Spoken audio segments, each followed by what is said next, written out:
light's not too bright, is it? Okay. Yeah, if you need me to. Okay. Just want to make sure. He's got those light eyes like I do. And we're blinded. So do you. We're all like No, it's when they use the foil outside or whatever. Oh. Can't keep my eyes open to save my No, life. I can't either. My eyes will start running. They're like, just for 3 seconds. I'm like, I can't. You're like- Like, yeah. It's like somebody telling you not to blink. Yeah, my eyes won't do it. Yeah. Okay, we're going.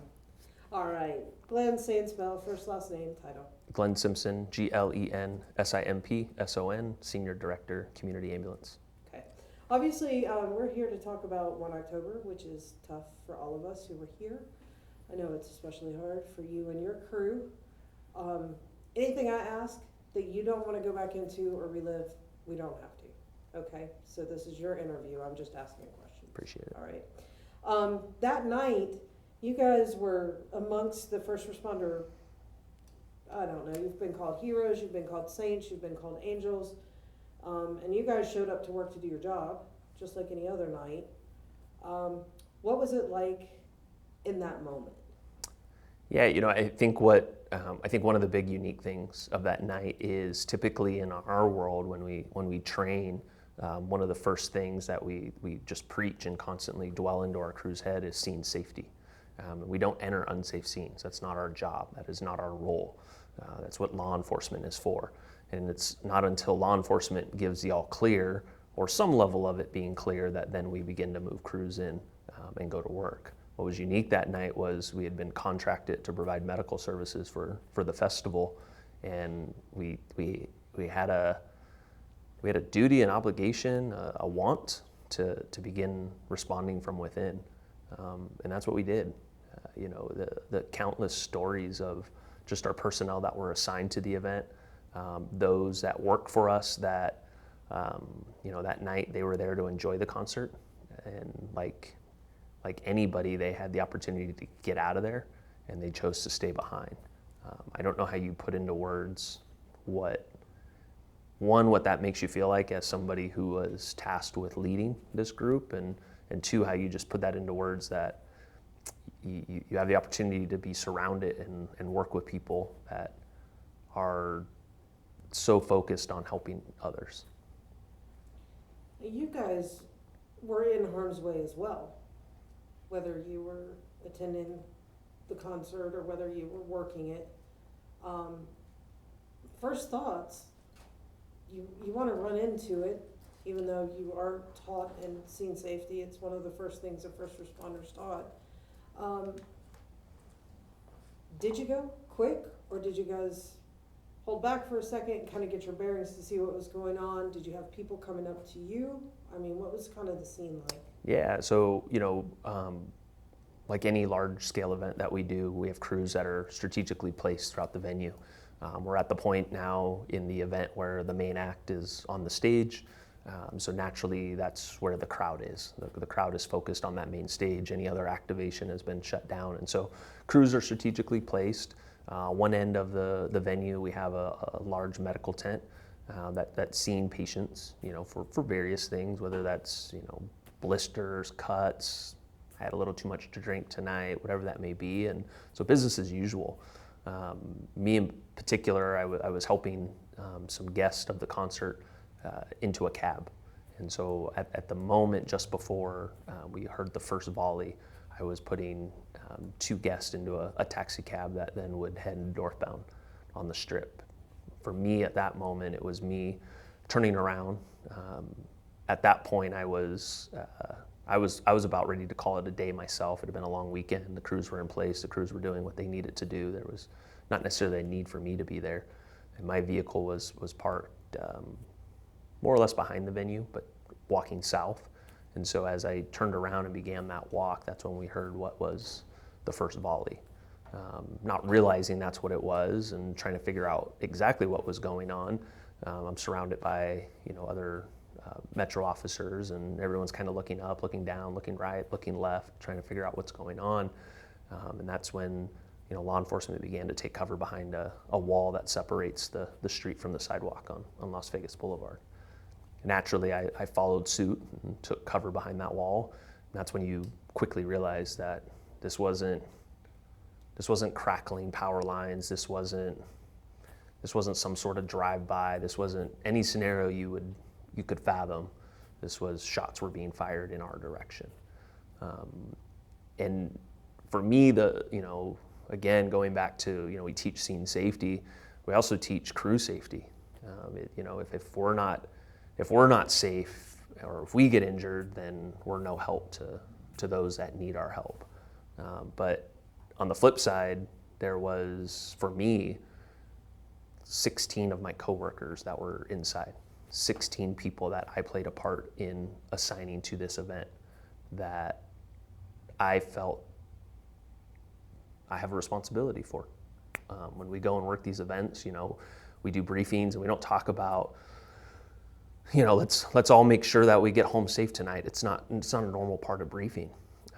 But there's that underlying responsibility that you have as a leader to make sure that we leave the same way that we arrived. And in those moments, that became a very real reality that this is bad, something's happening, there's going to be a lot of people coming our way really fast, and this is what I don't want to say this is what we train for, but this is what we talk about. This is it. This is the big one. And so for me, it never crossed my mind that I needed to get out of there. What crossed my mind was I need to find my people. We need to group together. We need to come up with a plan, and we need to get out there and go to work. Little did I know, our teams were already going to work. They were grabbing people. They were pulling people underneath the stage. They were beginning that evacuation moment. I can only imagine what was going through their mind. Through my mind, everything from, are my coworkers safe? I probably should try to call my family real quick. I should, right? Just a laundry list of what's going on, what's happening right now. All the while not knowing where the bullets are coming from, but just constantly hearing bullets. From hearing bullets to the next thing you do is you can smell burning flesh from people that had either been grazed by a bullet or been shot by a bullet. You begin journeying through the venue trying to get to, for me, my end point was our medical tent, and you look right, you look left, and there's people that are dead. There's an urgency in the crowd of people that don't want to leave. They want to help. They wanted to do whatever they could to be an extension of us. There were, throughout the night, in those immediate moments, there were patients being brought to us. There were bystanders that clearly had some knowledge of medicine, asking, we need to start CPR on this girl. We need to start CPR on this kid. And that some of those are images that'll never leave my mind. Even just talking about it right now, I can picture 2 of the 58 that lost their lives that night, that died there. And having to look somebody in the face, asking you to do CPR on somebody, and point blank saying, no, we're not going to do that tonight.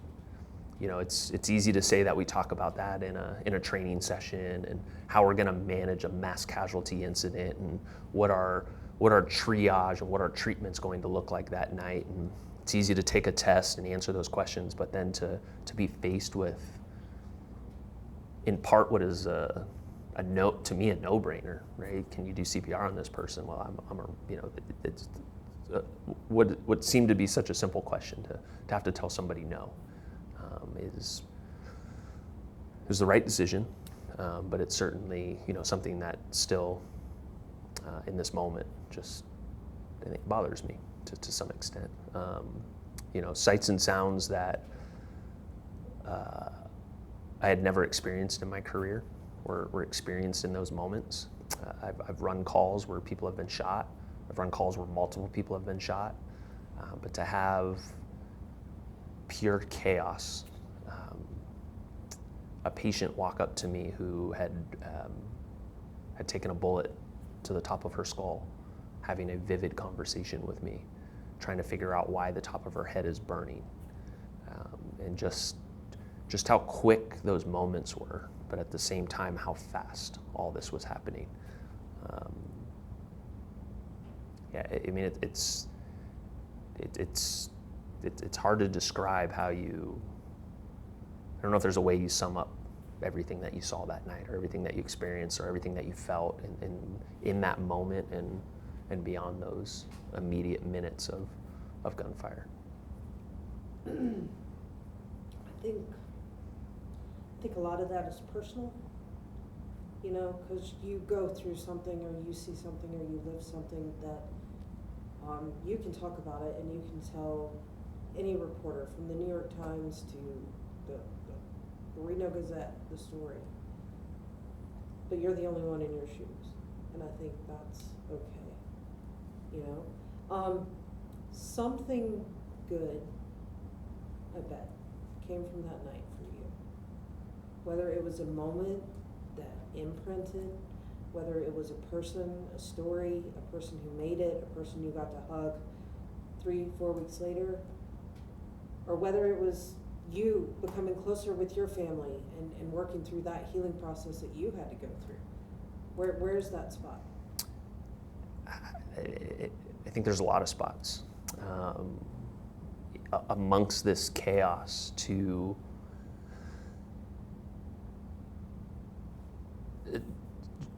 just amongst all the chaos that was happening that night, to see people that took objects that were never meant to be backboards, objects, devices that were never meant to move people, to see people just go to work and to bring patients to us. That, to me, those are the heroes.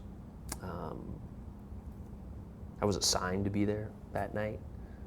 I didn't pay to go there. These people paid to go there. These fans paid to be there. They paid for an experience, and they had, like many, they had the opportunity to evacuate and get out of there, get out of harm's way, and they didn't. And some didn't until you more or less had to force them to leave. That's heroism. I think there was a bond that's you know that's been created really amongst our community when it comes to the EMS community. I think there's moments where the people that were there that night and the people that responded that night.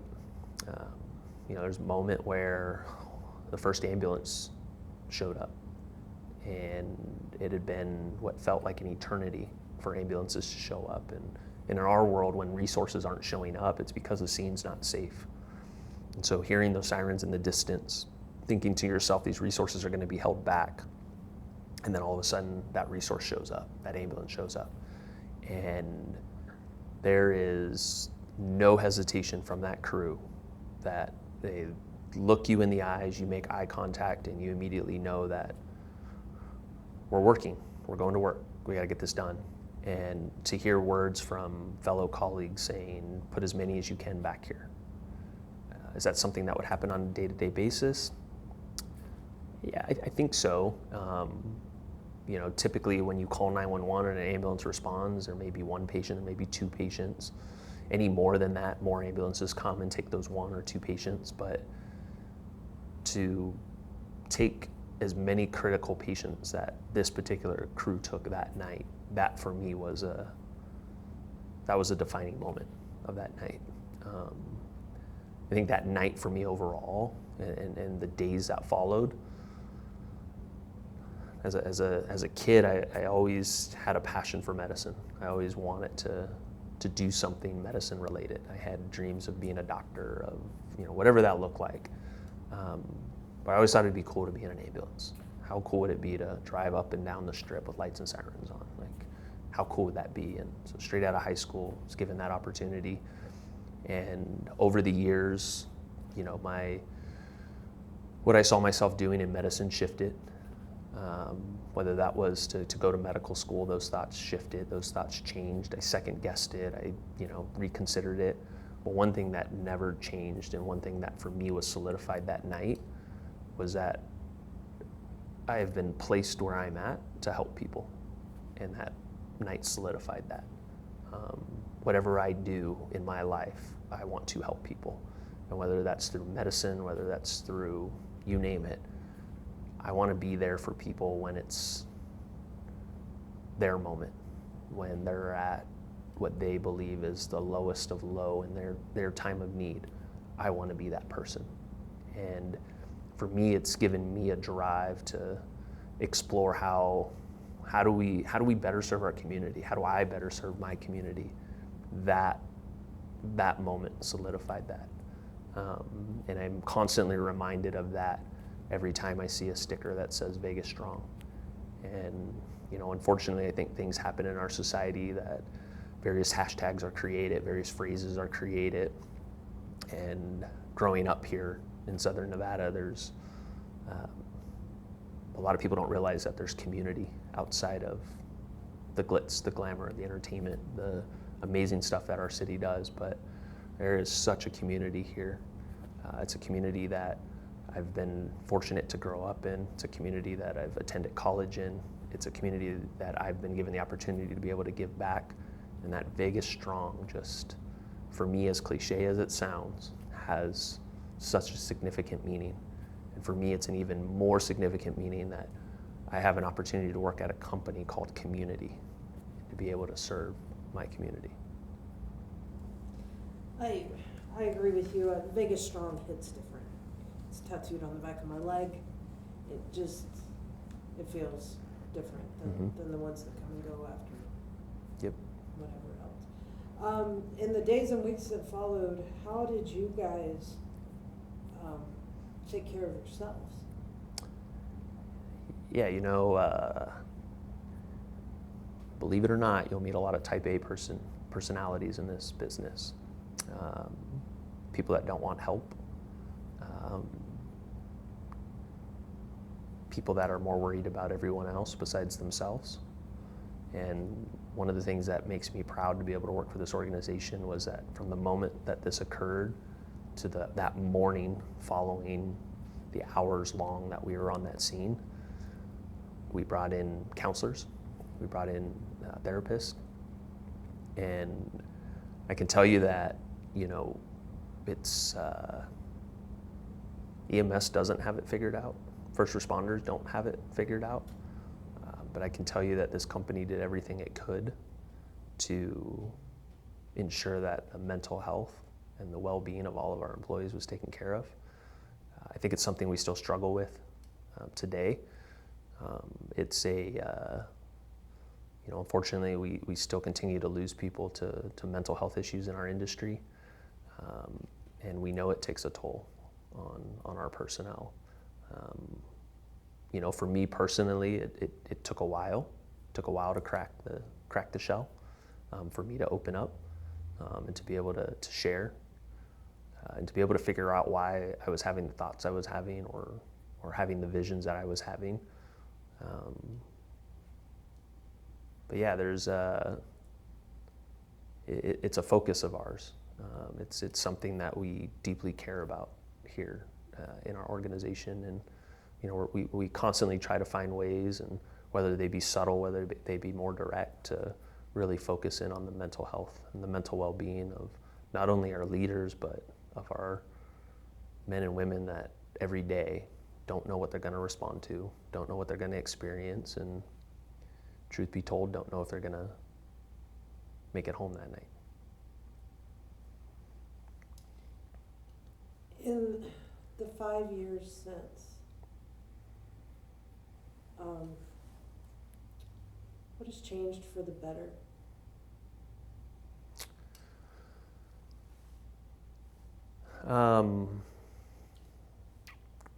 I think there's 5 years later, I think there's a handful of things that have changed. I think from an industry standpoint, there's a little bit,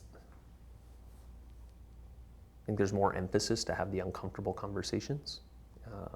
Being the entertainment capital of the world, we attract a lot. We attract big events.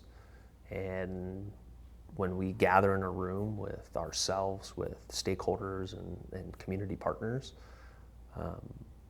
you're now in a room where we can have those difficult conversations.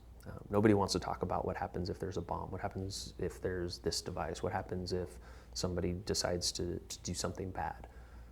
And some of them are I think, easier to talk about as opposed to others. I think there's this underlying, I know, in our world, in that first responder world, there's lots of conversation about what's going to happen next. Not if it's going to happen, but when is it going to happen? And so I think there's a more emphasis from the industry, from what we're doing to ensure the safety of all those that live here, visit here, and go to these events. Because at the end of the day, evil's not going to prevail. 5 years later, evil has not prevailed. There's been some challenging things that have happened in our communities, some bad things that have happened in our community, but I think 5 years later, we're still this tight-knit community. We're still here to look out for one another. We're still Vegas strong. Personally, what's changed? Up until a week ago, it's still trying to wrap my head around that it's been 5 years. It's difficult. It's lots of reflection. That night, unfortunately, I lost a friend who was amongst one of the 58 that passed, and those thoughts come back. This year was the first year that I went back through text messages that I had from 5 years ago. Everything from people that were checking in on me, to the texts that I sent to my family, to the text that I sent to somebody that died. And that was the first time in the 5 years. I'm sure I looked at them, post the event, but probably the first time that kind of stirred these emotions that, in those, I think we have a tendency to compartmentalize where we put feelings and where our emotions are stored. And for me, 5 years later, it's opened up some of those. But for me, it reminds me of the community that I'm a part of. It reminds me of the opportunity I have to be able to do what I do, to be able to sit down and be able to share my story, to be able to share the story of the hundreds and thousands of people in our community that helped that night, for those that are complete strangers to our community that every year they come back and they're a part of this unique community that's been created after such a horrific event. Anything,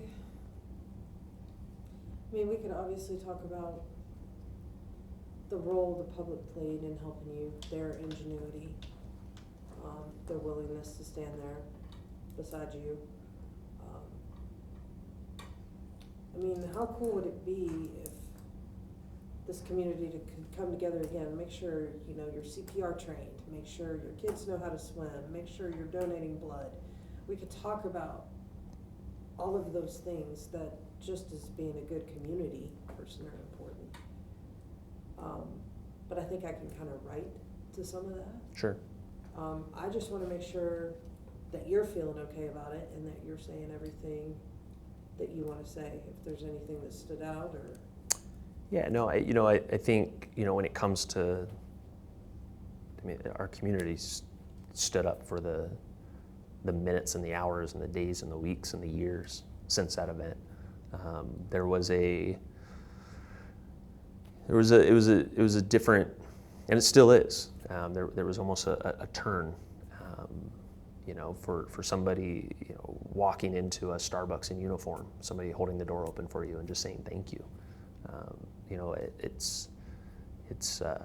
It's easy for me to thank people, but when people were thanking me, it was, to this day, it's hard. And I don't stand behind the, well, it's what you're paid to do. It's what you signed up for. Nobody that wears our uniform signed up for that night. Nobody that wears our uniform signs up to get shot at. Nobody signs up for this career to deal with demons and have nightmares. Is it a part of the job? It's become part of the job. But the community just really showed up that night. And I think it's just important that we have these difficult conversations. Stop the bleed training, where we teach people how to put tourniquets on and how you can truly save somebody's life. Those are tools that came out of bad experiences. We learn a lot of this stuff because of war, and that's a tool that we used in EMS, and it was a tool that night was an important tool. And a very vivid thought that night was seeing folks that would take blankets, that would take stethoscopes, that were taking seat belts and turning them into tourniquets because it's such an important tool. And I truly believe that we're all placed where we are for a reason.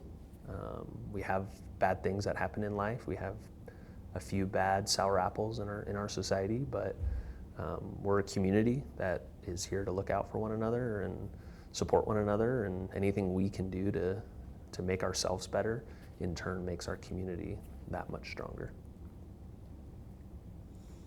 Anything you want to add? I don't believe so.